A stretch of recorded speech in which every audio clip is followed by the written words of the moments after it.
بسم اللہ الرحمن الرحیم۔ ننھی سی بچی نے آپ رضی اللہ تعالیٰ عنہ کا دامن پکڑتے ہوئے اور آنکھوں میں آنسو لاتے ہوئے کہا، اب آپ رضی اللہ تعالیٰ عنہ مسلمانوں کے خلیفہ مقرر ہو گئے ہیں، ہماری بکریوں کا دودھ کون دہا کرے گا؟ حضرت ابو بکر رضی اللہ تعالیٰ عنہ نے فرمایا، میری پیاری بیٹی، تمہاری بکریوں کا دودھ اب بھی میں ہی دہا کروں گا۔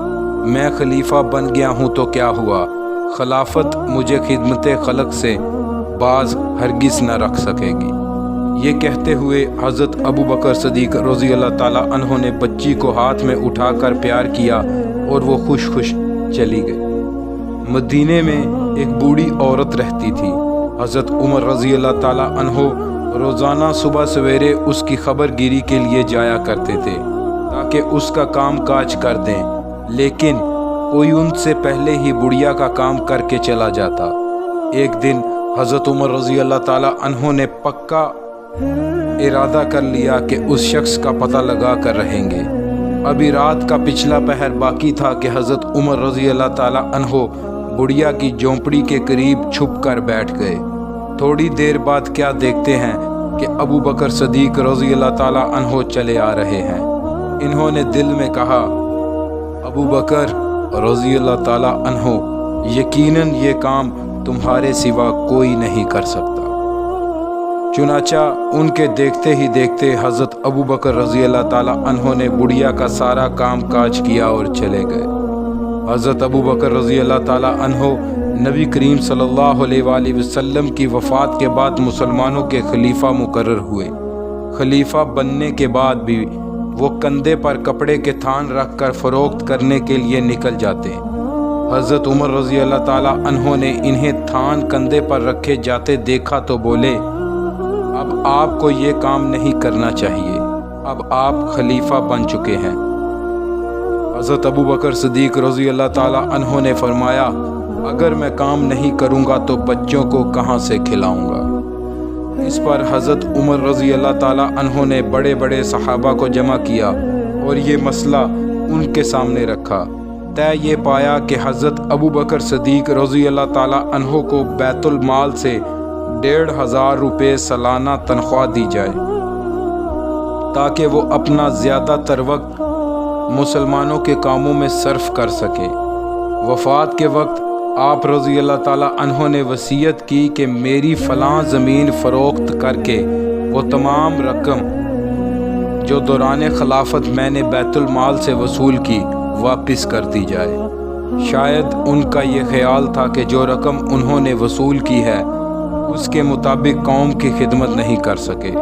حضرت عمر رضی اللہ تعالیٰ عنہ نے یہ وصیت سن کر فرمایا، ابو بکر رضی اللہ تعالیٰ عنہ نے اپنے بعد آنے والے خلفاء پر بہت بڑی ذمہ داری ڈال دی ہے۔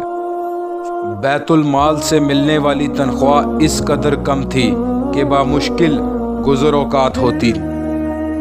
ایک مہینے آپ کے اہل خانہ نے کسی ضرورت کے تحت ماہوار تنخواہ میں سے نہایت کفایت شاری سے کام لیتے ہوئے چند پیسے بچا لیے اور آپ رضی اللہ تعالیٰ عنہ سے اس رقم کے خرچ کی اجازت مانگی۔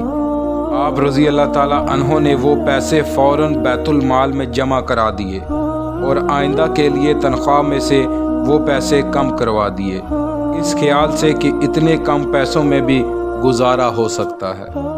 رسول اللہ صلی اللہ علیہ وآلہ وسلم زیادہ بیمار ہوئے تو حضرت بلال رضی اللہ تعالیٰ عنہ نماز کے لیے عرض کرنے آئے۔ آپ صلی اللہ علیہ وآلہ وسلم نے فرمایا، ابو بکر رضی اللہ تعالیٰ عنہ سے کہو وہ نماز پڑھائیں۔ حضرت عائشہ رضی اللہ تعالیٰ عنہ نے فرمایا، وہ بہت نرم دل ہیں، برداشت نہ کر سکیں گے، اگر آپ عمر رضی اللہ تعالیٰ عنہ کو نماز پڑھانے کا حکم دیں تو بہتر ہوگا۔ آپ صلی اللہ علیہ وآلہ وسلم نے یہ سن کر پھر فرمایا، ابو بکر رضی اللہ تعالیٰ عنہ سے کہو وہ نماز پڑھائیں۔ چنانچہ آپ رضی اللہ تعالیٰ عنہ نے نماز پڑھائی۔ ایک دن حضرت ابو بکر رضی اللہ تعالیٰ عنہ مدینہ سے باہر تشریف لے گئے کہ نماز کا وقت ہو گیا۔ حضرت بلال رضی اللہ تعالیٰ عنہ نے حضرت ابو بکر رضی اللہ تعالیٰ عنہ کو نہ پا کر حضرت عمر رضی اللہ تعالیٰ عنہ کو نماز پڑھانے کے لیے کہا۔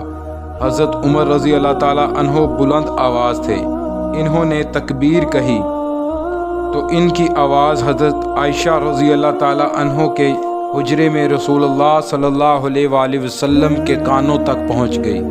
آپ صلی اللہ علیہ وآلہ وسلم نے فرمایا، ابو بکر رضی اللہ تعالیٰ عنہ کہاں ہیں؟ اللہ اور مسلمان یہ بات پسند کرتے ہیں کہ ابو بکر رضی اللہ تعالیٰ عنہ نماز پڑھائیں۔ وفات سے پہلے آپ صلی اللہ علیہ وآلہ وسلم نے فرمایا، میں نے اپنے صحابہ میں سے حضرت ابو بکر رضی اللہ تعالیٰ عنہ سے افضل کسی کو نہیں پایا۔ یہ بھی فرمایا، مسجد میں لوگوں کے جس قدر دروازے ہیں سب بند کر دیے جائیں سوائے ابو بکر رضی اللہ تعالیٰ عنہ کے دروازے کے۔ وفات کے دن آپ صلی اللہ علیہ وآلہ وسلم حضرت علی رضی اللہ تعالیٰ عنہ اور حضرت فضل بن عباس رضی اللہ تعالیٰ عنہ کا سہارا لیے مسجد میں تشریف لائے۔ اس وقت حضرت ابو بکر رضی اللہ تعالیٰ عنہ نماز پڑھا رہے تھے۔ انہوں نے نماز کی حالت میں ہی پیچھے ہٹنا چاہا تاکہ آپ صلی اللہ علیہ وآلہ وسلم نماز پڑھا سکیں، لیکن رسول اللہ صلی اللہ علیہ وآلہ وسلم نے انہیں اپنی جگہ کھڑے رہنے اور نماز پڑھانے کا اشارہ کیا۔ پھر آپ صلی اللہ علیہ وآلہ وسلم حضرت ابو بکر صدیق رضی اللہ تعالیٰ عنہ کے بائیں جانب بیٹھ گئے اور بیٹھے بیٹھے نماز پڑھی۔ مکہ سے ہجرت کے وقت غار ثور میں پناہ لینا پڑی۔ اس وقت حضرت ابو بکر رضی اللہ تعالیٰ عنہ ہی آپ کے ساتھ تھے۔ انہوں نے غار میں داخل ہو کر پہلے غار کو اچھی طرح صاف کیا، تب رسول اللہ صلی اللہ علیہ وآلہ وسلم اندر تشریف لے گئے۔ غار میں ان گنت سوراخ تھے، ان سوراخوں کو آپ رضی اللہ تعالیٰ عنہ نے کپڑے پھاڑ پھاڑ کر بند کیا، پھر بھی ایک سوراخ رہ ہی گیا اور اسے آپ رضی اللہ تعالیٰ عنہ نے اپنے پاؤں کے انگوٹھے سے بند کیا۔ حضور صلی اللہ علیہ وآلہ وسلم آپ رضی اللہ تعالیٰ عنہ کے زانوں پر سر رکھے سو رہے تھے کہ ایک سانپ نے آپ رضی اللہ تعالیٰ عنہ کے انگوٹھے پر کاٹ لیا۔ سانپ کے کاٹے کی تکلیف ناقابل برداشت تھی، پھر بھی آپ رضی اللہ تعالیٰ عنہ نے رسول اللہ صلی اللہ علیہ وآلہ وسلم کو جگانا مناسب نہ سمجھا، لیکن ان کا آنسو آپ صلی اللہ علیہ وآلہ وسلم کی پیشانی پر گر گیا، جس سے آپ صلی اللہ علیہ وآلہ وسلم کی آنکھ کھل گئی۔ آپ صلی اللہ علیہ وآلہ وسلم نے اپنا لعاب دہن حضرت ابو بکر رضی اللہ تعالیٰ عنہ کے انگوٹھے پر لگایا تو تکلیف یکسر غائب ہو گئی اور انہوں نے محسوس کیا جیسے سانپ نے کاٹا ہی نہیں تھا۔ اسی طرح مکہ میں جانثاری کے بے شمار واقعات ملتے ہیں۔ حضرت ابو بکر صدیق رضی اللہ تعالیٰ عنہ نے نبی کریم صلی اللہ علیہ وآلہ وسلم کو بچانے کے لیے ہمیشہ اپنی جان کا نذرانہ پیش کیا۔ ایک مرتبہ چند کافر ایک چادر سے آپ صلی اللہ علیہ وآلہ وسلم کا گلا گھونٹنے لگے، اتنے میں حضرت ابو بکر صدیق رضی اللہ تعالیٰ عنہ ادھر سے گزرے۔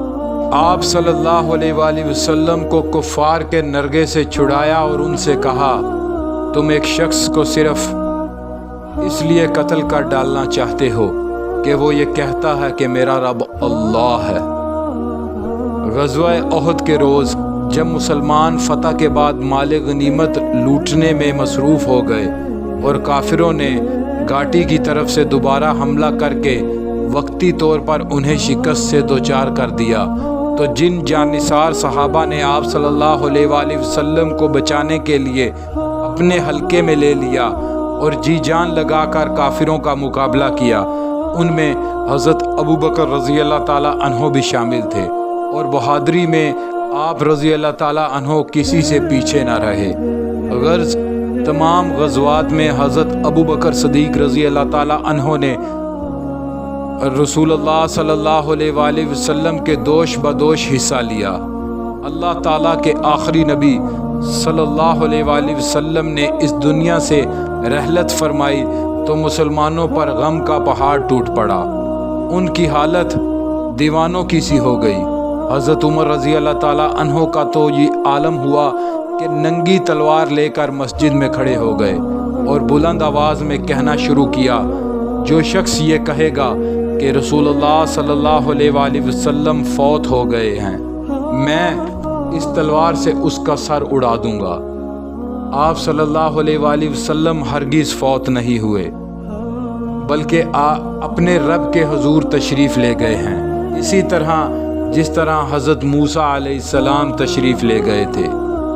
رسول اللہ صلی اللہ علیہ وآلہ وسلم بھی یقیناً واپس آئیں گے اور منافقین کے ہاتھ پاؤں کاٹیں گے۔ حضرت ابو بکر رضی اللہ تعالیٰ عنہ نے حضرت عمر رضی اللہ تعالیٰ عنہ کے یہ الفاظ سنے تو آپ کو سمجھایا اور تمام لوگوں سے کہا، اے لوگو، جو شخص محمد صلی اللہ علیہ وآلہ وسلم کو پوچھتا تھا اسے معلوم ہونا چاہیے کہ محمد صلی اللہ علیہ وآلہ وسلم تو فوت ہو گئے، لیکن جو شخص اللہ کی عبادت کرتا ہے تو اللہ یقیناً زندہ ہے اور اس پر کبھی موت نہیں آئے گی۔